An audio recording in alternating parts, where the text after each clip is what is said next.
Jadi landasan utama politik tersebut. Pertama, saya tahu satu. Apa namanya ini?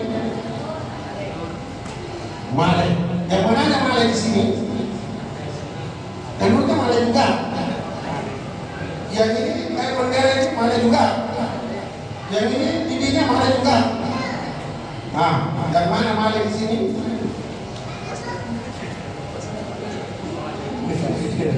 Ini memang biasa disebut malai. Yang kedua, apa yang disebut dengan malai? Ini saya cari di kamus, tidak ada. Pemain kamus bahasa Arab tidak ada sebutan malai. Kampus tanam hidup.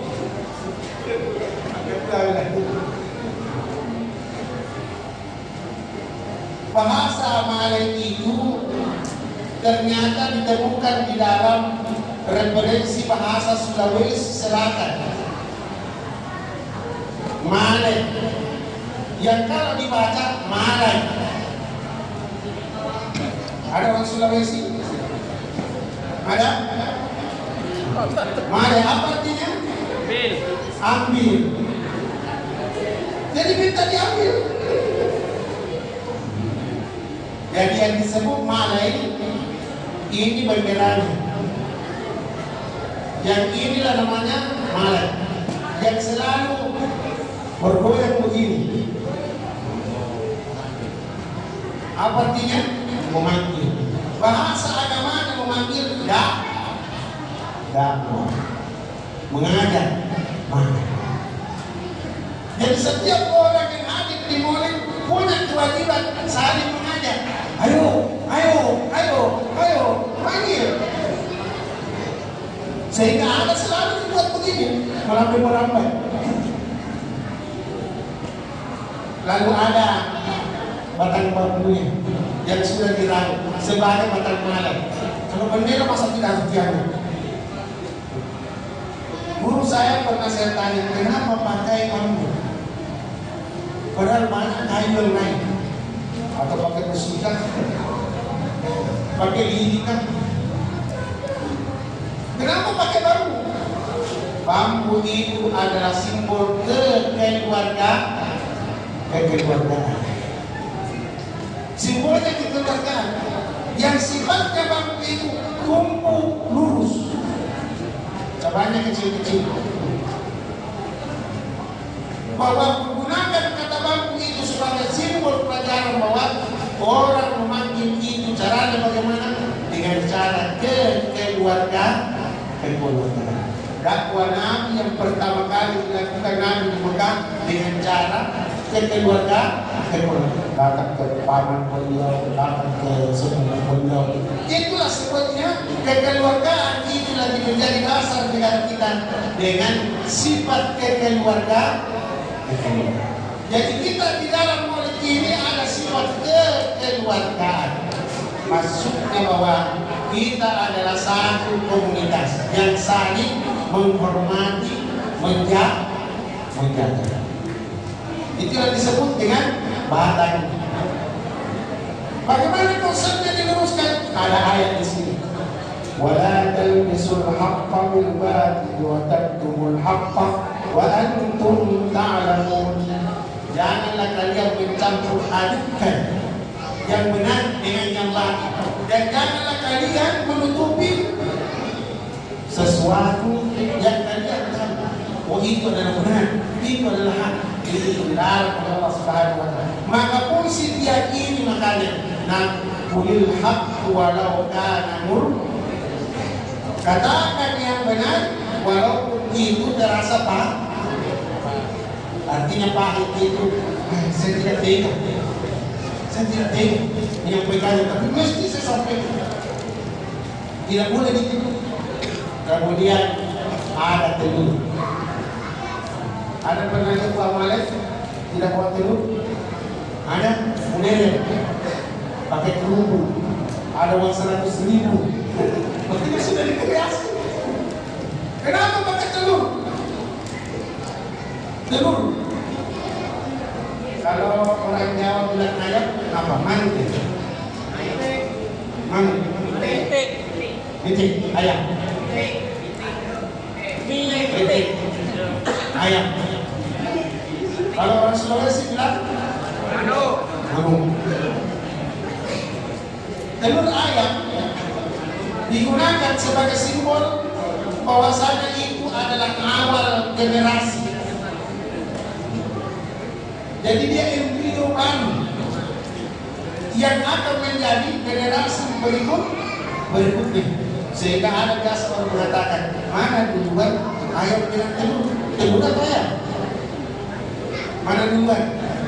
Kalau orang mengatakan mana duluan ayam atau telur, maka katakan ayam duluan. Kalau orang mengatakan mana duluan telur atau ayam, telur duluan. Kenapa pakai telur? Filosofinya menggunakan telur ini pertama. Nabi Sallallahu Alaihi Wasallam mengatakan, kalau di malam hari engkau mendengar bunyi ayam, mendengar ayam berkokok di tengah malam, maka hendaklah berdoa. Kenapa? Karena ayam itu berbunyi di tengah malam itu dia melihat malaikat. Berarti di sekitar kita ada malaikat. Maka berdoa mohonlah rahmat kepada Allah Subhanahu wa Ta'ala.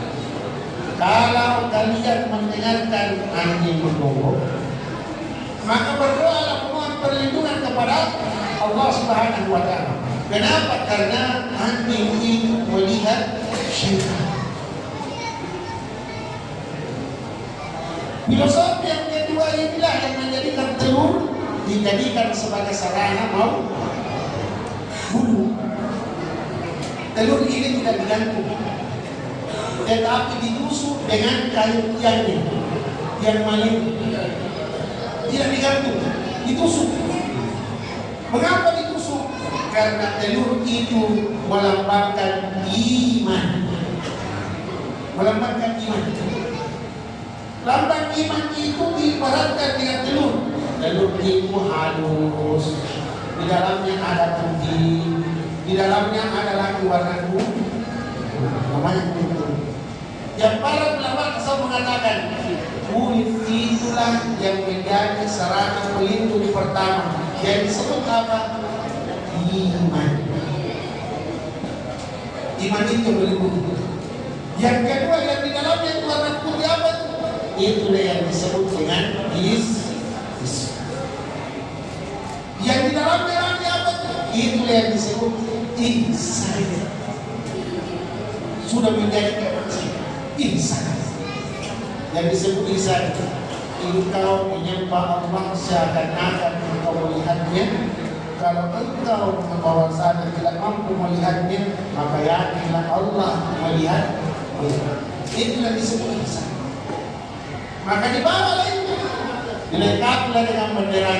Ambillah hikmah itu, disebut mana? Ambil, ayo ambil.